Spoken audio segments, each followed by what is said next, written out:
안녕하세요. 프랭프씨입니다. 여러분의 구독과 좋아요는 큰 힘이 됩니다. 어제 일본은 국민 배우라고 불리는 사사키 노조미의 남편인 개그맨 와타베 켄의 불륜 기자회견으로 하루 종일 시끄러웠습니다.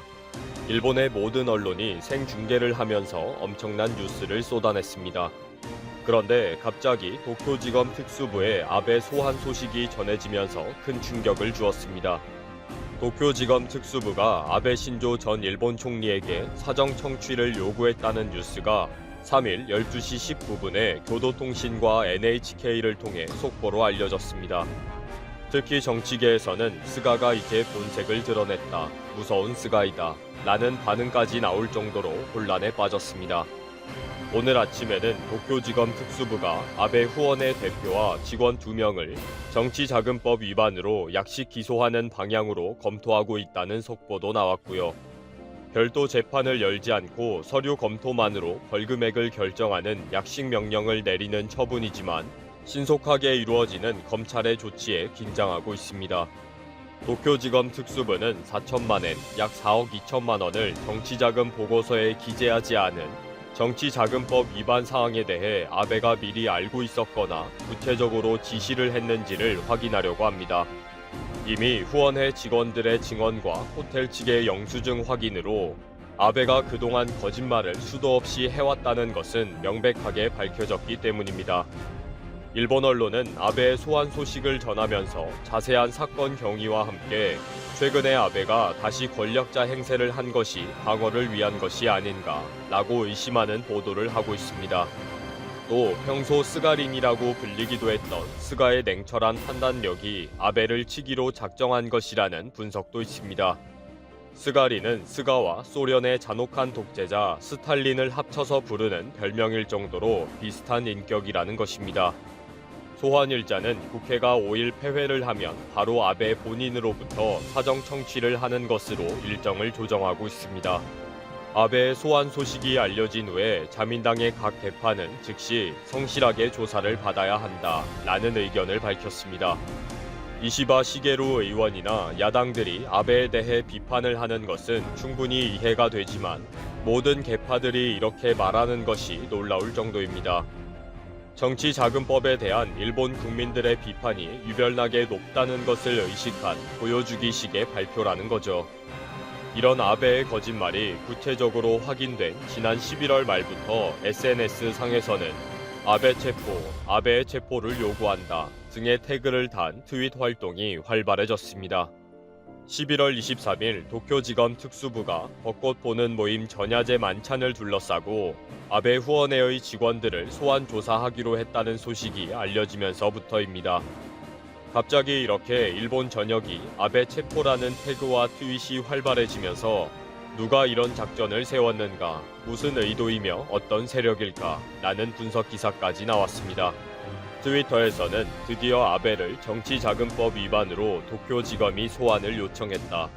모두 아베가 체포되는 그날을 고대하고 있다.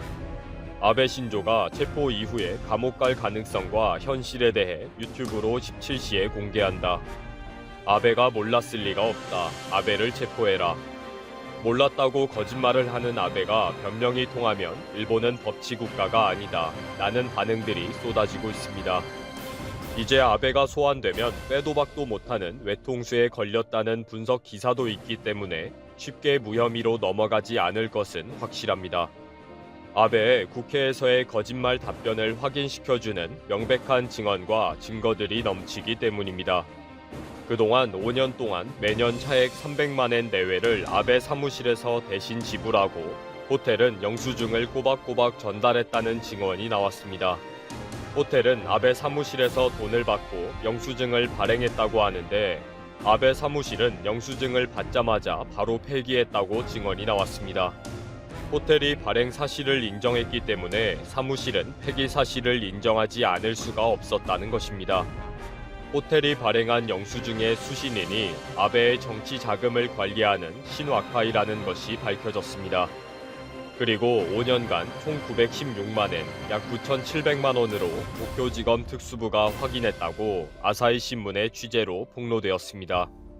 도쿄지검 특수부는 유권자에게 금품을 제공하면 안 된다는 공직선거법과 정치단체의 수입 지출 기재를 속인 정치자금 규정법에 저촉되고 있는지 수사하고 있다라고 밝혔습니다. 아베는 기자들에게 사무실에서 수사에 적극 협조하고 있다. 그 이상은 대답할 수 없다라고 말했고요. 지금까지 도쿄지검 특수부가 아베에게 알아서 아부했으니 이번 수사도 꼬리 자르기로 끝낼 것이다 라고 예상하는 전문가들도 있습니다. 아베가 아직 자민당에 상당한 영향력을 가지고 있기 때문에 불기소해버릴 것이라는 거죠. 그러나 이번 수사가 일파만파로 정치적인 이슈가 되면서 야당과 언론과 국민들이 화가 나 있는 상황이기 때문에 얼렁뚱땅 넘어가기가 쉽지 않을 것으로 보고 있습니다. 일본 국민들은 아베의 책임 있는 자세를 촉구하면서 현재 아베의 태도가 이해가 되지 않는다라는 여론이 90%가 넘고 있습니다. 국민 여론까지 이렇게 세게 나가니까 아베는 숨을 쉴 수가 없을 것입니다. 방송에 나온 정치평론 게스트들도 그동안 거짓말로 도망쳤는데 이제는 기소해야 한다. 영수증을 발행했다는데 더 이상 거짓말을 하지 말아라. 당장 사과하고 검찰의 조사를 받아라 등의 강경 발언을 쏟아내고 있습니다. 분명한 정치적 법적 책임을 져라. 사무실의 비서와 직원들을 꼬리 자르기로 덮으면 안 된다. 그동안 아베가 직접 거짓말을 해왔다. 아베의 책임이 크다. 반드시 형사처벌해야 한다. 라는 의견도 방송에서 나오고 있습니다. 스가는 오늘 긴급 기자회견에서 아베에 대해 언급할 것이라고 밝혔습니다. 아베에 대한 공정한 조사와 처분을 확인할 것이라고 예측하고 있습니다. 결국 스가린이 아베를 버렸다라는 평가가 나올 것으로 보입니다. 이제는 아베는 정치 인생이 끝이 났다고 보는 판단이 많습니다. 그러면 아베를 붙잡고 있던 아소다로도 동반 침몰할 것으로 보고 있고요. 그만큼 스가와 니카이의 협공이 강력하다는 거죠.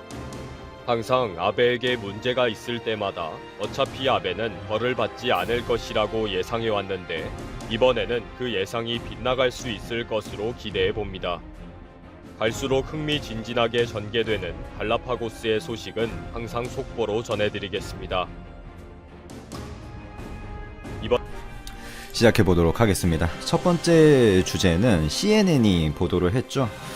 저는 이 내용을 영어 원문으로 된 것을 해석해서 그 내용을 근간으로 거의 보도 내용에서 변경 없이 이제 전해드릴 생각입니다. 제가 뭐 뇌피셜이라든지 아니면 원문을 과하게 뭐 조작을 했다든지 변경을 했다든지 이런 게 없음을 분명히 밝히고 이제 공식적으로 대중에게 공개된 그 원문을 해석하는 과정 정도, 그 뉘앙스야 물론 이제 영어 해석 과정에서 좀 달라질 수도 있겠죠. 그 정도로 이제 인지를 해주시면 될 것 같습니다. 중국 당국이 CNN 보도자료를 토대로 말씀드리는 거예요. 중국 당국이 지난해 12월 초부터 이번 세계적인 보건 이슈 사태를 인지를 했다고 합니다. 참 충격적이죠. 이제 2월부터 우리는 이제 인지를 했는데 막 퍼지고 했는데 12월 초부터 이제 인지를 하고 12월 말에야 WHO죠. WTO는 무역기구고 WHO 세계보건기구에 보고를 한 것으로 나타났습니다. 우한시였죠. 그리고 이거는 제가 돈 되는 라디오에서도 여러 번 언급을 드렸었는데 감염자 수를 절반 이하로 축소 보고하고 대중에도 축소 발표하고 확진자도 축소 발표하고 이 부분에 대해서 돈 되는 라디오에서 3월, 4월, 2월 그때 우한시 그 시서기도 인정을 하고 그 내용에 대해서 다 전해드렸었어요. 근데 그때는 의혹을 기반으로 많이 언급을 드렸었는데 CNN이 이번에는 중국 내부 기밀 문서를 토대로 이제 대중에 공개한 내용과 당시 당국이 정확히 인지한 내용과 여러 면에서 일치하지 않는 점이 문건에서 자세히 드러난다라고 CNN 방송이 보도를 했습니다. 중국 후베이성이 지난해 10월부터 올해 4월까지 작성을 한 약 100쪽이 넘어가는 이 문건에 따르면 후베이성에서 지난해 12월 이 유행병 팬데믹이라고 하죠. 으로 표기된 환자들이 보통 때 20배 수준으로 증가를 했습니다. 우한뿐 아니라 이웃 도시, 뭐 이창이라든지 셴능이라든지 이런 데에서도 나왔다고 해요. 그 처음에는 독감처럼 보였다고 하고 그게 12월 1일 정도, 작년이죠. 작년 12월 1일, 정확히 1년 전에 나왔다고 하고 그게 전염적인 수준이 굉장했다. 특히 이 문서에서는 올해 2월 7일자 그리고 3월 7일자에 코로나에 관한 현황 자료도 게재가 됐는데 당시 중국 당국이 밝힌 내용과 굉장히 큰 차이가 있습니다. 중국 당국은 올해 2월 7일 기준 전국의 신규 확진자 수를 2,500명 정도, 정확히는 2,478명이라고 밝혔는데 이 후베이성 보건당국에서 집계한 확진자 수는 5,918명이었습니다. 그러니까 정확히 이제 2분의 1도 더 이제 낮게, 그러니까 발표치에 2배가 넘는 수준으로 실제 어떤 뭐 보고 데이터가 있었던 거죠. 뭐 실제 숫자겠죠. 이 5,900명이.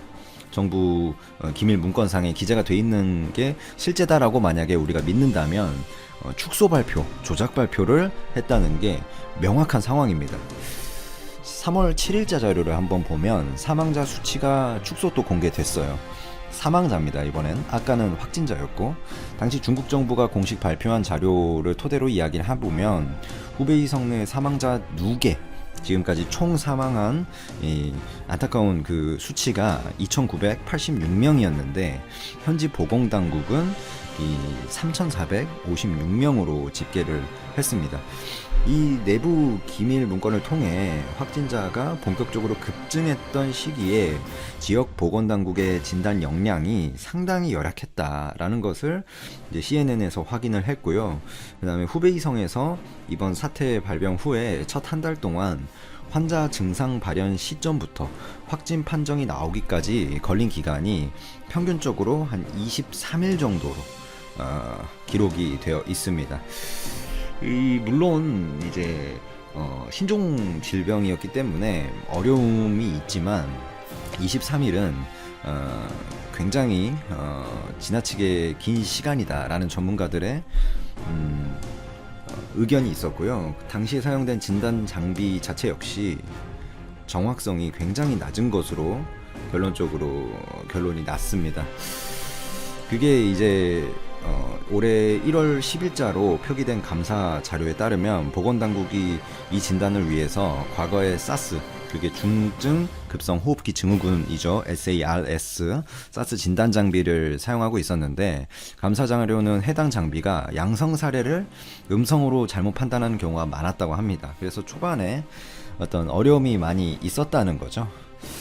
그리고 뭐 지난해 12월 후베이성에서 예년 20배 규모에 이르는 이 독감 발병이 있었다는 사실, 정부가 마련한 보건정보 네트워크가 속도가 현저히 느려서 사용에 지장이 있었다는 점 등이 문건에 적혀 있다고 이제 CNN에서 보도를 했습니다. 이게 물론 뭐 꼭 조작이다, 뭐 꼭 축소다라기보다는 뭐 정부의 어떤 스탠스였을 수도 있어요. 그러니까 이 아직은 완전히 진단에 대한 체계가 안 잡힌 상황에서 보수적으로 일단 국민들을 안심시키고 세계를 안심시키기 위해서 뭐 그렇게 했다라고도 볼 수 있지만 이 문서가 하향식 관료주의라든지 융통성 없는 절차로 제약을 받은 비효율적 보건 체계의 어떤 사례가 아닌가. 그리고 정부에 명확한 실수가 있었다. 그리고 제가 돈 되는 라디오 이 팬데믹 초기에도 언급을 많이 드렸지만 우한시에서도 은폐가 있었고 그걸 이미 우한시 서기가 그 후에 인정을 했고, 그다음에 중국 당국이 중간에 확진자를 말도 안 되게 올린 적이 있잖아요. 그런 여러 가지 실제 사실관계들에 대해서 여러 번 지적을 한 적이 있었는데 이번에 CNN에서 그래도 그런 거를 어느 정도 사실관계에 제가 의거한 말을 했다라는 게 반증되는 문건을 이번에 공개한 것 같습니다. 그래서 뭐 이런 내용은 일단 초반에 대처가 미흡했다 이런 부분은 뭐 23일이라는 기간을 전문가들은 이건 지나치게 길었다라고 좀 많이 미흡했다라고 언급을 하지만 저는 뭐 완전히 처음 대응하는 거였고 국가에 따라서 미흡할 수 있다고 생각을 합니다. 어떻게 보면 미국이 지금 가장 미흡하다고 볼 수도 있는 거죠.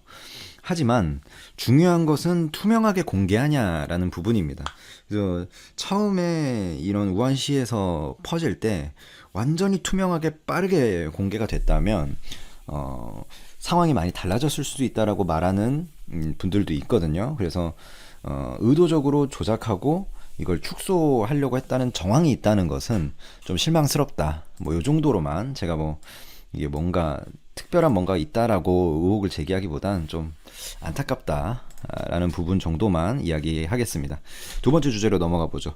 이번엔 중국 반도체 굵기의 선봉이죠. 칭화윤이 그룹 중국 반도체 1위 업체인데 YNTC라는